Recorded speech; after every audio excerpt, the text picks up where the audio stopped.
कार्तिक और नायरा की पूरे ऑफिस में सबके सामने ऐसी इंसल्ट होगी किसी ने सोचा भी नहीं था।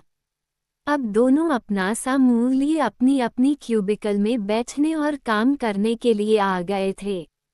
अब कार्तिक और नायरा एक दूसरे से बात भी नहीं कर रहे थे क्योंकि दोनों को बहुत गुस्सा आ रहा था। सालों से अलग अलग प्रोजेक्ट्स पर मेहनत उन्होंने की और जब प्रोजेक्ट्स लॉन्च होने का टाइम आया तो उन्हें साइड कर दिया गया था। ये सब जीवन की राजनीति थी। अब उसे नायरा को ब्लैकमेल करके मिलने वाले फायदे बंद होने वाले थे, इसलिए उसने मौके का फायदा उठा के उसने दो नए चेहरे अपने आगे खड़े कर लिए थे। ऑफिस बॉय, नायरा मैम आपको टकलू सर बुला रहे हैं अपने केबिन में। नायरा ने उसकी ओर देखा और कहा ठीक है आती हूँ। थोड़ी देर अपने फ़ोन में कुछ देखने के बाद नायरा जीवन के पास जाने लगी। कार्तिक उसे देख रहा था। नायरा रुकी और बोली, तुम कुछ कहना चाहते हो? कार्तिक ने कहा, नहीं जाओ अपना काम करके आओ। और नायरा जीवन के केबिन में चली गई। जीवन अपने फ़ोन की कुछ देख रहा था। आइए महारानी झांसी की रानी। नायरा ने जीवन की सामने वाली चेयर पर बैठते हुए कहा, मेरा नाम नायरा है। जीवन के फेस पर कुटिल मुस्कान थी। बोला, पता है मुझे, लेकिन आजकल तुम्हारे अंदर झांसी की रानी की आत्मा जो घुस गई है, यही बताने के लिए बुलाया था सर अपने। नायरा ने रूखेपन से कहा।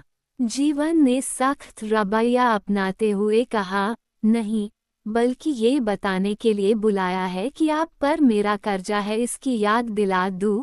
और साथ ही अब तुम खन्ना प्रोजेक्ट की हेड नहीं हो, बल्कि सुहानी है, तो उसे सारा हैंड ओवर दे दो इंक्लूडिंग कार्तिक। नायरा ने कहा, इसकी याद दिलाने की कोई ज़रूरत नहीं है, बहुत जल्दी ही मैं आपका कर्जा वापस कर दूंगी। जीवन ने बीच में टोकते हुए कहा, क्या ज़रूरत थी कार्तिक के बीच में बोलने की? मैं तो बस उसे ही हटाना चाह रहा था, तुमने अपने पैर में कुल्हाड़ी खुद मारी है। नायरा ने कहा, उसकी कोई गलती नहीं है जो आप उसे खामखा घसीट रहे हो।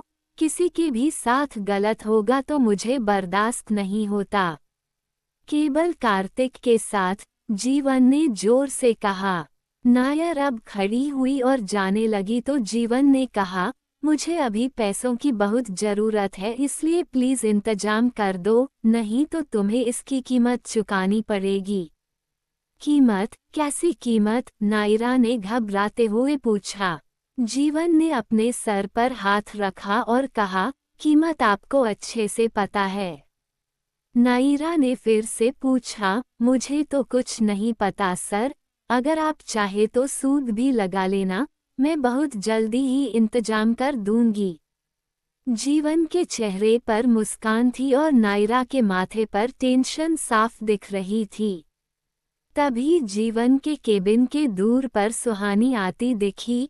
सुहानी ने जीवन से अंदर आने के लिए पूछा, तो जीवन ने अंदर आने के लिए कहा। तभी नायरा बिना कुछ कहे वहां से चली गई। सुहानी के फेस पर स्माइल थी। उसने नायरा को जाते हुए देखा और स्माइल की। जीवन ने भी उसे ज्वाइन किया और मुस्कराने लगा। कार्तिक अपने फ़ोन पर बात कर रहा। वो नीलू को कॉल करना ही भूल गया था तो उसे नीलू ने खुद याद करते हुए कॉल किया। नीलू ओए हीरो ऑफिस पहुंचकर अपनी सहेलियों के चक्कर में मंगेतर को ही भूल गए। कार्तिक ने कुछ नहीं कहा, उसका दिमाग अभी बहुत गर्म था, उसे बहुत ही ज्यादा टेंशन हो रही थी। नीलू ने फिर से पूछा, कार्तिक सब ठीक तो है न? तुम कुछ बोल क्यों नहीं रहे? कार्तिक ने कहा, नहीं यार कुछ ठीक नहीं है, बहुत दिमाग खराब है। नीलू ने सीरियस होते हुए पूछा, क्या हुआ, बताओ मुझे भी। कार्तिक ने कहा, यार अभी मूड नहीं है बात करने का, मैं शाम को बताता हूँ सब। ठीक है, लेकिन ठंडे दिमाग से काम करना, कोई भी डिस्कशन लेने से पहले सोचना फिर ही करना। नीलू ने कार्तिक को समझाया। कार्तिक ने कहा, ओके।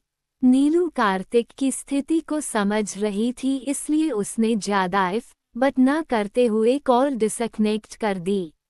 फोन कटा ही था कि कार्तिक ने अपने सामने अमन कौर को खड़ा पाया। दोनों की नजरें मिली और फिर कार्तिक ने अपनी नजरें झुका ली और अपनी शीट पर बैठ गया।